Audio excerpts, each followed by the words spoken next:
ধোঁয়ায় ঢেকে গেছে আকাশ, রাডার সিগন্যালে জ্বলছে লাল বাতি।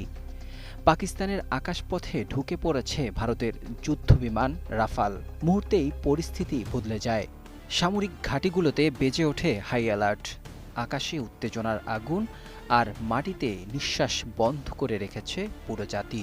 পাকিস্তান জুড়ে এই যখন অবস্থা, ঠিক সেই মুহূর্তে ককপিটে বসা এক নারী, স্কোয়াড্রন লিডার আয়েশা, ঠান্ডা মাথায় চোখ রাখলেন স্ক্রিনে। নিখুঁত নিশানা বেঁধে দিলেন কমান্ডো, লক অন টার্গেট।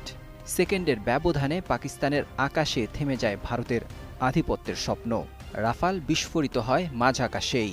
আগুনের গোলায় ছিন্ন ভিন্ন হয়ে পড়ে ভারতের রাফাল যুদ্ধবিমান।